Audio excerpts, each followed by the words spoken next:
Paz do Senhor, queridos. Fale assim, Deus é bom. Deus é bom. Glória a Deus. Glória a Deus. Muito bom ter o Nietônio e a esposa dele, os pais da Denise, conosco. Muito prazer vê-los depois de tanto tempo. Muito prazer mesmo. Deus abençoe seu período aqui. Queridos, deixa eu te falar uma coisa já de bate-pronto. Nós temos conosco o Roosevelt. Ele é da Fundação Icla da Silva. Fica de pé, Roosevelt, onde você está? Da Fundação Icla da Silva. E eles trabalham com o DNA da gente para futuras transfusões de medula. Os latinos, eles têm mesmo tipo de medula óssea. Então, eles simplesmente passam um cotonete na bochecha da gente e ele tem um arquivo sobre isso. Você não precisa se preocupar sobre documentação. É uma coisa muito interessante que a gente faz lá no futuro. Você não sabe, de repente, alguém na sua família pode precisar. E aí você vai ter um banco de dados onde vai ter o seu tipo de medula. Tá bom? Ali no finalzinho ele vai estar ali atrás com os cotonetes dele. Ele tem um kitzinho para cada um. E é benção. Todos os anos a gente faz isso, porque tem que ser renovado todo ano. Tá bom, queridos? Sempre.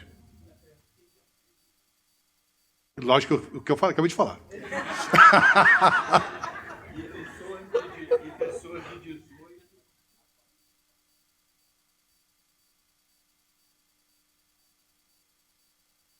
Obrigado. Obrigado. Queridos, a gente está de novo na casa do Senhor para conversar sobre as coisas que o Senhor tem para nós. Né? Vamos estar orando? Senhor nosso Deus, nós nos colocamos no teu altar, Pai. Que o Senhor possa estar nos usando para transferir aquilo que o Senhor tem colocado no nosso coração, para a edificação da tua casa, para fortalecimento, Senhor, de cada um de nós aqui. Abençoa que seja a tua palavra sendo proferida, Pai, em nome de Jesus. Amém? Glória a Deus. Em Isaías, capítulo 58. Capítulo 58, versículos 11 e 12, diz assim: O Senhor será o teu guia continuamente e te assegurará a fartura. Mesmo em terra árida, ele revigorará os teus ossos, e tu serás como um jardim regado, como uma fonte generosa e borbulhante, cujas águas nunca se esgotam. Seu povo reconstruirá as velhas ruínas e restaurará os alicerces antigos. Serás chamado reparador de muros, restaurador de caminhos e de moradias e de casas. Eu não sei se você tem na sua família, no seu histórico, alguém que precise ser restaurado, que precise ter a sua história transformada, a sua história mudada. Muitos de nossas famílias, eles escolhem traçar caminhos errados. E eu quero dizer para você que quem vai ser o catalisador dessa mudança, dessa transformação é você. Porque você vai ser aquele que vai reconstruir velhas ruínas, restaurar alicerces antigos, reparar muros, restaurar caminhos e moradias. A gente sempre se identifica na palavra de Deus sobre coisas que a gente é. As ilustrações que a gente tem na Bíblia, né? Nós somos vaso.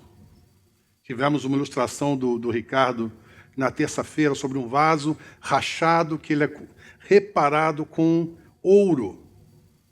Muitas vezes Deus nos faz de novo, mas muitas vezes ele repara o nosso rachado com ouro, para que as pessoas vejam que ali Deus deu honra onde havia antes desonra. Nós somos ovelha.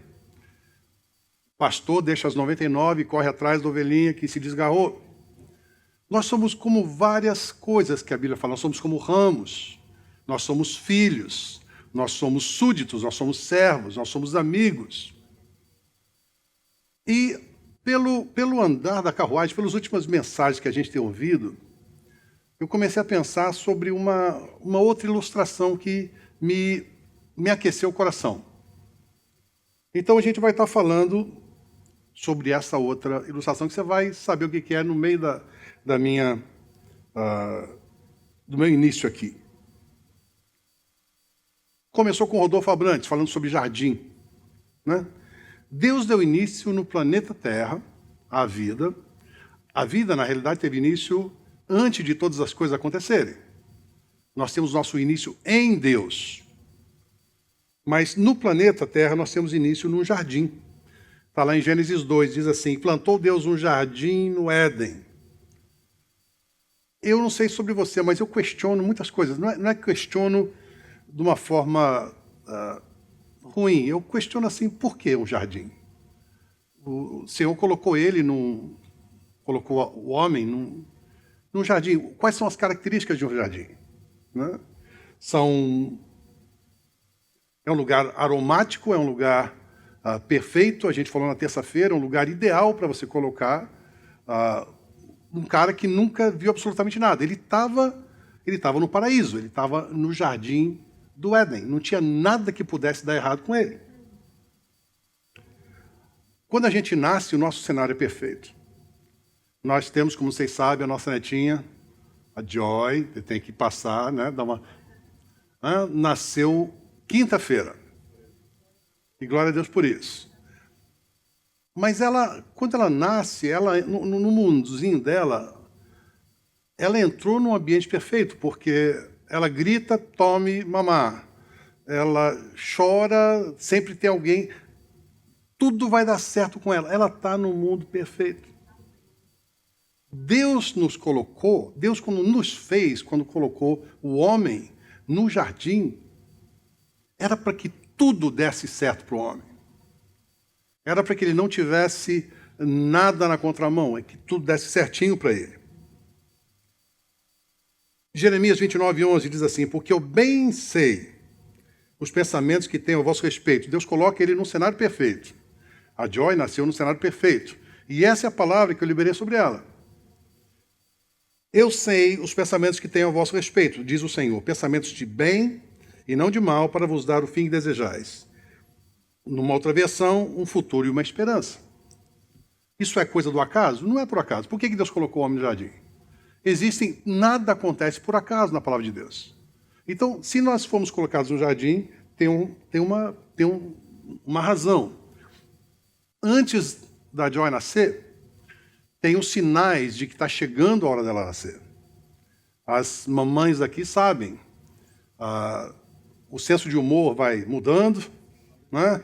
E a culpa é do marido. A barriga cresce, né? Outras coisas também crescem. E as coisas mudam, os costumes mudam, o lance todo muda. Então a mãe sabe que está chegando a hora do filho nascer, da criança nascer.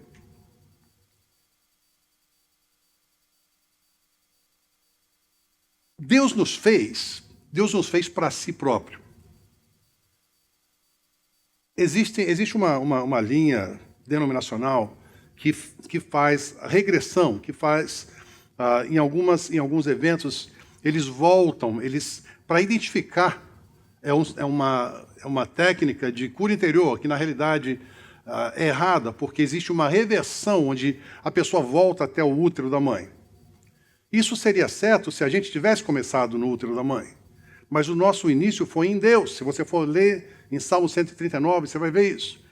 Nós fomos formados. O óvulo foi fecundado ali, na barriga da mãe. Mas o nosso início é em Deus. Deus, antes dos nossos ossos serem formados, antes de nada da gente existir, Deus já estava escrevendo um livro sobre a sua vida e sobre a minha. Então a regressão, ela não funciona. Quando a gente fala que Deus nos criou para si próprio, eventualmente nós vamos voltar para Ele. Amém? Nós vamos voltar para Ele. A Bíblia diz assim, que quando a gente morre, o nosso corpo ele volta ao pó. Nós somos feitos da terra, nós somos feitos do pó. O nosso espírito volta a Deus que o deu. O nosso espírito ele é imortal. Nós não somos eternos, nós temos o princípio, mas nós somos imortais porque não temos fim. Deus é eterno porque ele não teve princípio e não tem fim. Nós, na nossa imortalidade, quando a gente fecha os olhos aqui pela última vez, nós vamos estar com Deus. Isso é uma coisa que eu estou super curioso para descobrir como é que vai ser. Não estou com pressa, não preciso de ninguém me ajudar a preparar a entrevista, mas Já pensou? Você está de volta com Deus, aí você vai estar voltando, sabe para onde? Para aquele cenário ideal. Se Deus nos colocou no cenário ideal, a ideia dele é nos voltar a colocar naquele cenário ideal. E é isso que eu vibrei esses dias todos, essas semanas todas, pensando sobre isso. Né? Agora, existem sinais do parto, como existem sinais da vinda de Cristo. E se você assiste televisão, se você acompanha noticiário, querido, Jesus está para voltar. Jesus está para voltar, como diz o carioca, com força, rápido. As notícias que a gente vê sobre Israel, sobre os acordos que os Estados Unidos está fazendo com o Irã, se você acompanha essas coisas sobre leis que aprovam aborto, agora venda de membros de órgãos dos fetos que são abortados, é absurdo isso. É absurdo. Uma frase, eu falei na terça-feira, que a esposa do Billy Graham falou antes de morrer, ela falou: se Deus não fizer com os Estados Unidos o que ele fez com Sodoma e Gomorra, ele deve aos Estados Unidos um pedido de desculpas. Deus não tem que pedir desculpa para ninguém. Okay? Mas, poeticamente falando, o negócio está pior agora do que estava na época de Sodoma e Gomorra. Porque agora é tudo legalizado pelo governo, tudo feito direitinho. Então, a gente sabe que a hora da gente voltar para aquele cenário perfeito, a hora para a gente ir estar com o nosso Pai, está chegando. E está chegando rápido. Agora, onde que é a nossa origem? Salmo 139, versículos 15 e 16, diz assim: os meus ossos não te foram encobertos quando no oculto fui feito e entretecido nas profundezas da terra. Os teus olhos viram o meu corpo ainda informe, e no teu livro todas estas coisas foram escritas. Olha que coisa chocante. As quais, em continuação, foram formadas quando nem uma delas ainda havia. Esse um futuro e uma esperança são de estarmos com Ele toda a eternidade, naquele cenário perfeito. No caso de Adão e Eva não tinham passado, eles não tinham como saber as coisas que eles tinham que se preocupar ou não, vigia e hora, eles não tinham nada sobre vigiar, porque eles começou ali, só tinham presente e futuro. Ele não sabia o que é deserto, ele só conhecia o jardim. Então, falar um pouquinho sobre o jardim do Éden. Se você tem sua Bíblia, Gênesis 2, versículos 8, 9 e 10. Diz assim: plantou o Senhor Deus um jardim no Éden, do lado oriental, e pôs ali o homem que tinha formado. E o Senhor Deus fez brotar da terra toda árvore agradável à vista, boa para a comida, e a árvore da vida no meio do jardim, e a árvore do conhecimento do bem e do mal. E saía um rio do Éden para regar o jardim, e dali se dividia e se tornava em 4 braços. Versículo 15. Tomou o Senhor Deus o homem e o pôs no jardim do Éden para lavrar e o guardar. Se você vê, a minha mãe, ela gostava muito de jardim. Então ela tinha aquelas rosas, o nome das flores que ela cultivava, dália, tem uma flor grandona chamada dália, e era um lugar muito gostoso. Ela passava muito tempo ali, cavucando, fazendo as coisinhas dela. É um lugar romântico. Eu posso dizer que jardim é sinônimo de poesia. Eu não sei se temos poetas na casa. Essa música que a Cindy cantou foi dela. Glória a Deus pela tua vida, Lindinha. Parabéns. É um lugar de poesia. É um lugar de romance. É um lugar de você ter uma hora silenciosa com Deus. O jardim é um lugar ideal. O pastor Bertelli, que vai estar aqui em 2 semanas, ele vai para o bosque. Bosque, horto e jardim são sinônimos na Bíblia. E sinônimo de oração, você vai para um lugar desse, você é inspirado para você orar. Porque você vê, Deus ele tem uma imaginação fantástica. Você olha para o céu, você vê essas nuvens, vê arco-íris, aí você olha pôr de sol, nascer de sol, e você olha para o jardim, as flores, você vê peixe, você vê os animais. Mas o jardim é especial. Cânticos de Salomão, capítulo 6, versículos 1, 2, 3.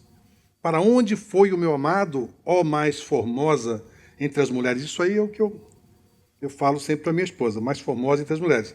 Para onde se retirou o seu amado, que sou eu, para que o busquemos contigo? O meu amado desceu ao seu jardim, aos canteiros de bálsamo, para apacentar nos jardins e para colher os lírios. Por que a gente dá flores para a mulher? Porque é uma coisa interessante, é uma coisa delicada, uma coisa romântica. Deus é um Deus romântico, sabia disso? Senão na Bíblia não teria tantas abordagens sobre isso. Deus nos compara aos lírios do campo. Quando Jesus fala, por que está se preocupando? Olha para os lírios do campo. Me comparou a um lírio do campo. Eles não se preocupam, eles não trabalham, eles não tecem, eles não fiam, nem Salomão se vestiu como um deles. E isso é muito interessante. Eu sou do meu amado e o meu amado é meu. Ele apacenta entre os lírios. Existe um jardim. Eclesiastes 2:5 diz assim: fiz para mim hortas e jardins, plantei neles árvores de toda espécie de frutos.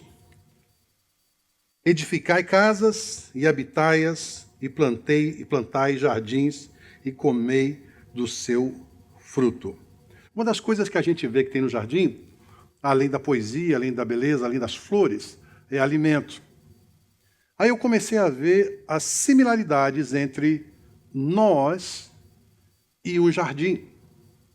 Então, se eu fosse contar uma história, dar um tema para essa mensagem, seria a história de 3 jardins. The Tale of 3 Gardens. Agora, você vai achar interessante, porque está faltando jardim aí no meio, né? Gênesis 3:8. E ouviram a voz do Senhor Deus que passeava no jardim. Você sabe que é interessante, Deus ele nunca viola o nosso livre-arbítrio. Mesmo no jardim do Éden, o jardim perfeito, o homem foi encontrar lugar para se esconder de Deus. Ouviram a voz do Senhor que passeava no jardim pela viração do dia, esconderam-se Adão e sua mulher da presença do Senhor Deus entre as árvores do jardim. O breve histórico que Adão escreveu, relatado na Bíblia, foi de criação, perfeição e pecado, que a gente tem sobre o jardim. Foi a criação, perfeição, era tudo perfeito. Quando Deus fez o homem e a mulher, ele falou assim, viu Deus que era muito bom. Mas depois nós temos o pecado. Aí, queridos, eu fui para outro jardim, esse que começou toda a minha curiosidade de realmente ir fundo nisso.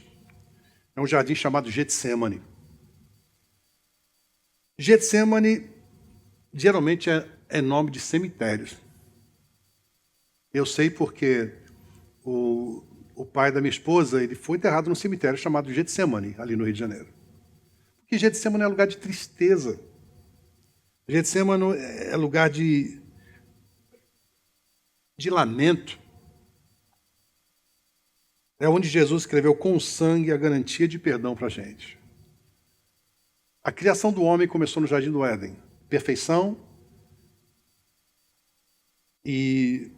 perfeição e pecado. No Jardim do Getsemane, Deus reverte essa história para nós. Marcos capítulo 14, versículo 32. Foram a um lugar chamado Getsemane e disse aos seus discípulos, assentai-vos aqui enquanto eu oro. Tomou consigo a Pedro, Tiago e João e começou a ter pavor. Nós estamos falando do segundo membro da Trindade, que criou um lugar perfeito para você e para mim. Criou um lugar perfeito para Adão. Aí Jesus leva os discípulos nesse outro jardim. E ali ele começa a ter pavor e a angustiar-se. E disse-lhes, a minha alma está profundamente triste até a morte. Ficai aqui e vigiai. Continuação dessa passagem, Lucas 22, 44. E posto em agonia, orava mais intensamente. E o seu suor tornou-se como grandes gotas de sangue que corriam até o chão. Queridos, que corriam até o chão. Certas informações que a Bíblia nos dá, que a gente fala assim, suou gota de sangue. Isso aí já é suficiente para você saber que ele estava angustiado até o ponto de morte. Mas esse suor correu até o chão. Você já suou assim? Que o seu suor correu até o chão? Alguém ávido de academia já fez isso? Quando eu deito, aí o negócio é diferente, mas suou até o chão. Aí eu comecei a pensar, o que foi o Getsemane? Se O Éden foi lugar de criação, perfeição e pecado.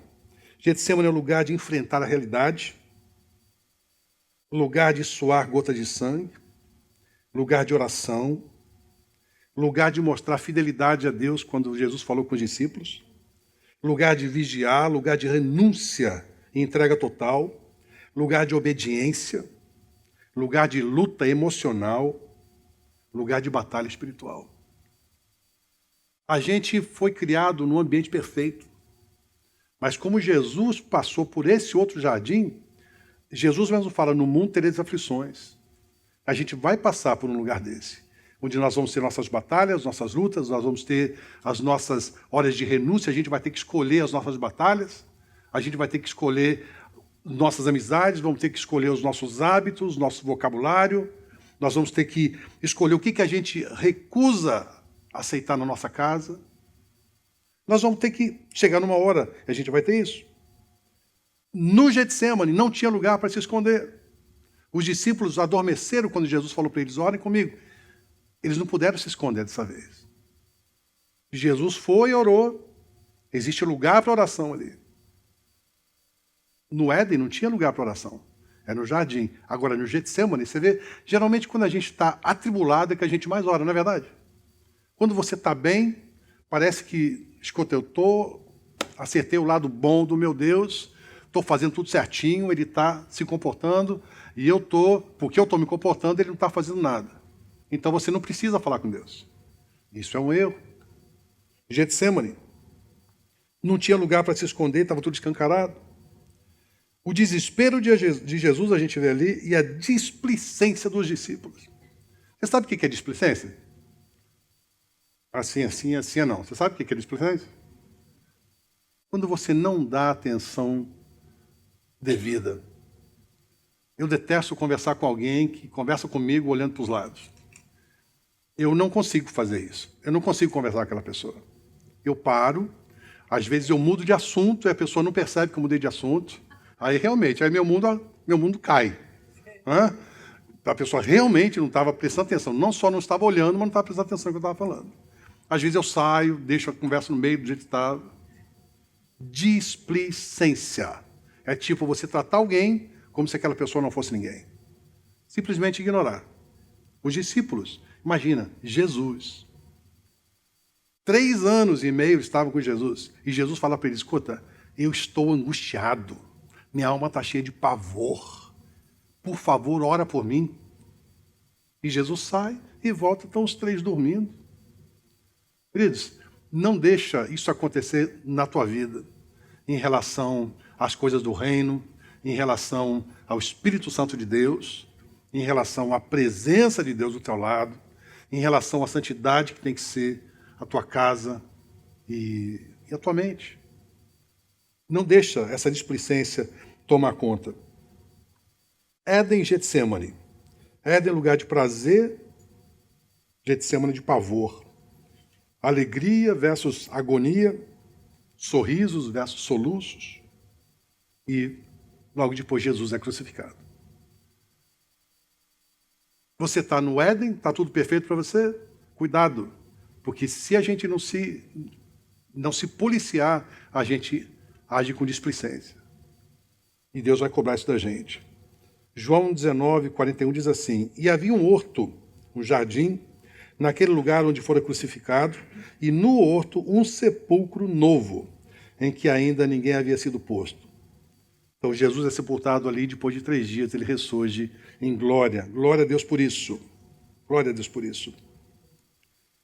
Quando Deus iniciou a vida humana no jardim, decidiu resgatá-la na outra. Mas ainda falta. Isso deveria chamar nossa atenção para a importância de um jardim. Aí, falando sobre 3 jardins, eu vi as coisas sobre Trindade, sobre o número 3. Né? O Criador determinou que tudo que viesse à existência tivesse 3 características: massa, volume e divisibilidade, para ser contado. Volume exige 3 dimensões. Algo só pode existir se tiver um mínimo 3, comprimento, largura e altura. Nós somos corpo, alma e espírito. Deus é Pai, Filho e Espírito Santo. O nosso templo do Espírito Santo é cabeça, tronco e membros. A obra da salvação passou por 3 estágios: crucificação, ressurreição e ascensão. Os dons do Espírito são 9, são 3 vezes 3, que são palavra de sabedoria, palavra de conhecimento, fé, dons de cura, operações de milagre, profecia, discernimento de espíritos, variedade de línguas e interpretação de línguas. 9 também são os frutos do Espírito: amor, alegria e paz, longanimidade, benignidade, bondade, fidelidade, mansidão e domínio próprio.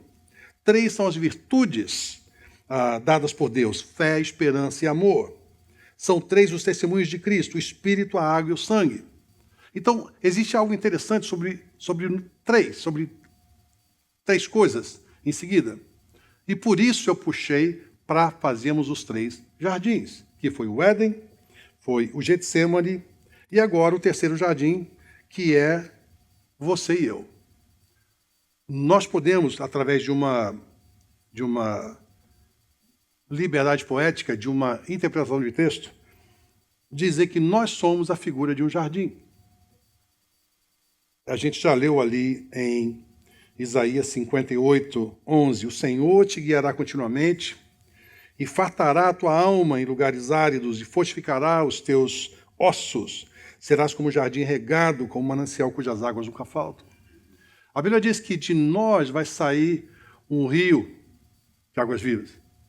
A Bíblia diz que nós somos como uma árvore plantada junto a ribeiros de água, em cuja estação dá o seu fruto e não falha. Existem muitas coisas que nos fazem essa abordagem sobre nós e um jardim. Salmo 92, 13 diz assim: os que estão plantados na casa do Senhor florescerão nos átrios do nosso Deus. Isaías 1, 28 a 30. Veja isso.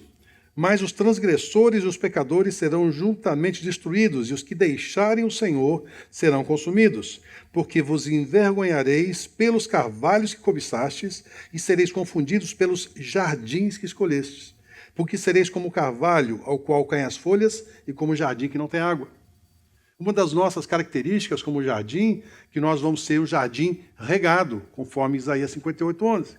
Nós vamos ser um jardim regado. Nós vamos ter a palavra do Senhor dentro de nós, porque a água ela se refere à palavra de Deus, que confere em Efésios 5, 25 e 26. Vós, maridos, amai vossas mulheres, como também Cristo amou a igreja, e a si mesmo se entregou por ela para santificar, purificando-a com a lavagem da água pela palavra. Como jardim, nós geramos frutos. Nós geramos frutos da carne, nós geramos frutos do Espírito. Okay? Agora, detalhe, quem dá a semente é Deus. Então, a gente decide o que a gente vai semear. A gente fala sempre, você pode escolher o que você vai semear, mas você não pode escolher o que você vai colher. Se você plantar pepino, você vai colher pepino. Se você plantar maçã, você vai colher maçã. Então, você pode escolher o que você semeia. Mas uma vez que você semeou, você não tem mais escolha, é aquilo que você vai colher. Amém? Mas nós temos essa possibilidade de escolher o que a gente vai semear. Jardim é alimento, lugar de descanso, sombras frescas.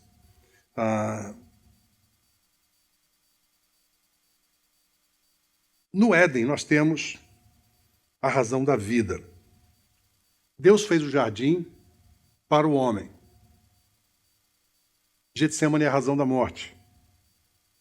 Agora, comigo e com você está a razão da ressurreição de Jesus. Okay? Jesus, o homem teve início a sua criação no Jardim do Éden.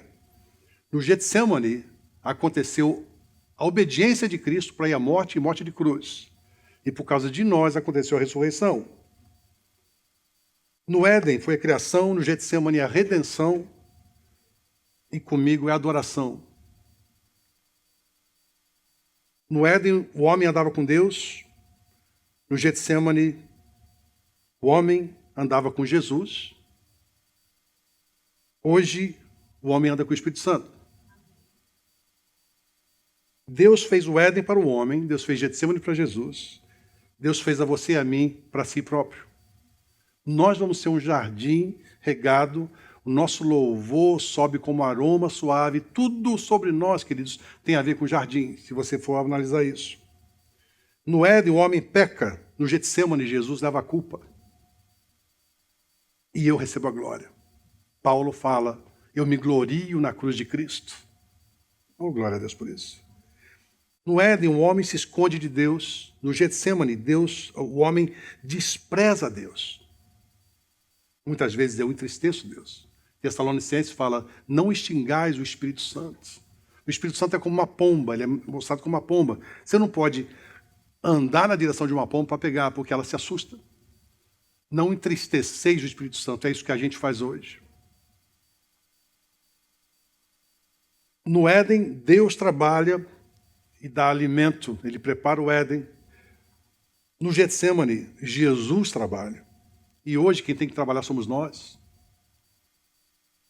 No Éden, Deus completa o homem. No Getsemane, Deus redime o homem. E hoje, Deus adota o homem. Nós somos enxertados na videira. Você sabia que, pelo costume judeu, filho biológico pode ser deserdado, mas filho adotado não? Pensa nisso. Nós somos adotados. Pelo judeu, filho biológico pode ser deserdado. Você pode cortar da herança, mas filho adotado você não pode. Então nós somos seguros em Deus. No Éden, Deus expulsa o homem. No Getsemane, Deus perdoa o homem. E hoje Deus convida o homem. No Éden, foi de perfeição para erro. No Getsemane, foi de erro para perdão. E hoje é de perdão para santificação. Nossa obrigação, nossa tarefa hoje é que nós vivamos de tal forma que a gente traga honra ao nosso Deus. Você sabe o que é honra? Honra não é só obediência. Honra é você fazer por amor. Eu obedeço o governo, dou honra para o governo? Não, eu obedeço. Eu pago meu imposto, faço tudo direitinho. Por quê? Porque é mandatório, porque é bíblico. A Bíblia diz para você honrar, para você obedecer aos governantes. Mas as coisas para os meus pais, eles não precisavam falar duas vezes. Por quê? Porque era honra. Se eu via que ele estava precisando de alguma coisa, antes dele pedir, eu ia e fazia. Isso é honra. Nós temos que trazer honra ao nome do nosso Senhor. Antes de você levar uma cacetada de um púlpito qualquer, dizendo, escuta, você tem que mudar seu estilo de vida, você tem que pegar, olhar na sua Bíblia, o que eu posso fazer? O que eu preciso fazer para trazer honra ao meu Senhor? No Éden, criação e nascimento. No Getsemane, morte e sepultamento. E comigo é o sepultamento e uma nova vida. Quando eu for batizado, eu sou sepultado e eu levanto para uma nova vida com Cristo. No Éden, Deus cria a união. No Getsemane, Deus paga o preço. E o casamento está chegando. O casamento judeu, eu não sei se ainda hoje é assim, mas eram 7 dias. Por isso que quando Jesus vai naquela festa em Caná da Galileia, no meio da festa acaba o vinho. Mas como assim? Não é uma festa de 2, 3 horas. É uma festa de 7 dias. E quando o homem, ele cortejava a mulher, já existia ali um contrato de casamento que ia se consumar lá na frente. E o homem não poderia quebrar esse voto. Por isso que a Bíblia, quando fala sobre José e Maria, que eles eram desposados. Na realidade, esse contrato estava assinado. Por isso que ele não tinha dormido com ela. Então, nesses 7 dias, acontece... esse contrato não pode ser quebrado. E é interessante você pensar o seguinte, Deus cria a união lá no Éden. De Adão a Abraão são 2000 anos. De Abraão a Jesus são 2000 anos. De Jesus até nós são 2000 anos. Isso deu 6.000 anos. E os outros 1000 anos, que vão ser o nosso milênio, que vão ser 7 anos. Ok? Então,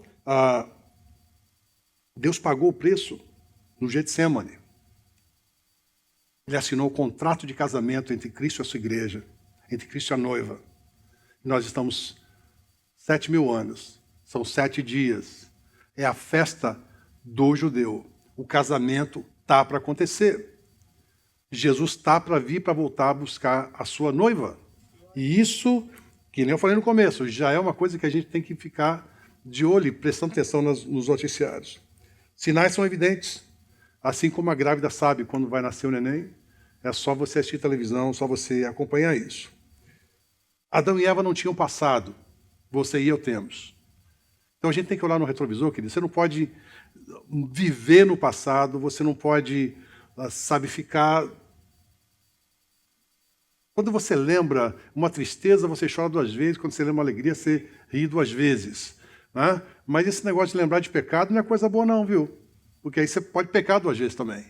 Então, você tem que olhar no seu retrovisor, ver onde que você caiu, qual foi o problema que você teve, e falar assim, escuta, eu não posso voltar por isso. Adão não tinha passado, ele não tinha ontem. Então ele não sabia o que ele tinha que mudar na vida dele. Nós, como jardim, a gente sabe onde é que tem capim no nosso jardim, onde é que tem erva daninha no nosso jardim, onde que a gente tem que proteger uma certa planta que a gente vai querer comer o fruto depois. A gente sabe onde estão os problemas. Como a grávida sabe, quando vai vir a criança, nós podemos dizer que Jesus está para voltar. E eu quero estar com ele. Hoje eu não consigo fazer coisas que eu fazia antes. E eu quero fazer coisas que eu não fazia antes e também não dá certo, né? Mas ele me conhece. E a gente não pode ter assim um sentimento de eu vou fazer sozinho, eu não preciso de ajuda, eu sou mais eu, porque a gente não consegue fazer isso. Eu tenho que me basear numa coisa. Posso ser isso aqui? Ele me fez para viver com ele eternamente. A Bíblia diz assim, aquele que nem a seu próprio filho negou, como não nos dará com ele todas as coisas? Nós temos certeza de que o nosso Deus preparou um lugar para nós. Nós temos certeza, ele pagou o preço por esse lugar. E ele nos criou para si próprio. A Bíblia diz que Jesus, ele não levou em consideração a cruz, tendo em mente a glória futura. Qual é essa glória futura? É você e eu. Jesus sabia que ele ia ter a igreja dele, a noiva dele com ele. Então ele falou assim, eu vou pagar o preço de cruz, porque eu sei que a minha noiva vai chegar. Glória a Deus por isso. O casamento se aproxima. Quando a gente menos esperar, a gente vai estar junto. Lembre-se que ele que dá a semente, você escolhe plantar ou não. Amém? É isso que Deus tinha colocado no meu coração. Você é um jardim. Não deixe ervas daninhas tomarem conta do teu jardim. Não deixe animais destruírem o teu jardim. Olhe as suas flores. Curta do aroma do jardim. Seja alguém com perfume agradável. Coisa também que me intriga, e eu acho isso maravilhoso, é que Deus tem um bom nariz. Ele diz que o nosso louvor sobe como aroma suave às narinas dele. Isso é uma coisa fantástica. Deus é poético, Deus é romântico, ele gosta de coisas assim. Você olha para um arco-íris, pensa que Deus não é um cara romântico? Criativo. Vê um pôr de sol aqui na Flórida, é maravilhoso. Eu quero ser um jardim harmonioso. Eu quero ser um jardim onde ele tem prazer de passear no meio. Eu não vou me esconder dele. Eu não vou me esconder dele. Ele já passou pelo Getsêmani. O homem já foi displicente e me representava. Eu quero trazer honra para ele. Eu quero cultivar essas plantas, cultivar os frutos do Espírito. Tá? Não deixa a concupiscência da carne detonar você. Não deixa... Eu tenho alguma coisa na minha mente. Quando Jesus foi para o deserto ser tentado, foi a concupiscência da carne a concupiscência dos olhos e a soberba da vida. Foram os 3 pecados que Satanás tentou fazer Jesus cometer. As 3 tentações que Satanás jogou para o lado de Jesus. E essas 3 áreas são onde nós sempre caímos. Concupiscência da carne, você quer porque você acha, mas você é carne. Então o que você vai querer não vai ser fruto do Espírito. A carne que quer. Concupiscência dos olhos. Se você vê, qual foi o pecado que Eva fez? Porque aquele negócio, porque aquele fruto, aquela árvore, era vistosa, era bonita de se ver. Foi por isso que Eva caiu. E a soberba da vida. Eu tenho direito. Não tenho direito de nada. Então pense sobre como você está tratando o seu jardim. Te apruma no nome de Jesus. Amém, gente? Eu queria fazer um convite. Eu queria que você fechasse seus olhos. 2 minutos. Ninguém vai constranger você, mas esse Deus que nos criou, que criou esse jardim, que passou por esse roteiro de Jardim do Éden, depois Getsemane, e ter uma vida eterna esperando por nós, existe a necessidade de que você o convide para entrar na sua vida. Muita gente fala assim, você quer aceitar Jesus. O que eu quero é que Jesus me aceite. Ele pagou o preço de morte pela minha vida. Eu quero que ele me aceite do jeito que eu estou. Eu quero ser transformado, eu quero ser mudado, mas eu preciso que ele me aceite pela misericórdia dele, pela graça dele, pelo amor que ele tem. Eu quero que ele me aceite. Eu queria fazer essa pergunta. Tem alguém no nosso meio que gostaria de convidar Jesus para entrar na sua vida? Mas entrar assim para transformar, entrar para fazer você virar assim, tipo, de uma chácara totalmente mal cuidada para um jardim, tipo o Jardim do Éden, tudo perfeito. Jesus transforma vidas. Jesus não tira problemas, não tira tribulações, mas ele promete estar conosco nas tribulações. E isso vale mais de qualquer coisa que você possa imaginar. Mas nós temos que convidar Jesus para entrar no nosso coração.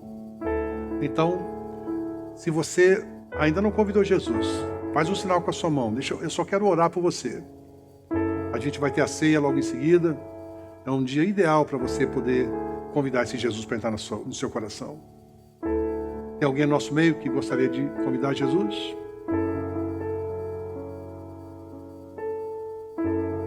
Talvez alguém no nosso meio que tenha se desviado do Evangelho, tenha aceitado Jesus já há algum tempo, mas se afastou.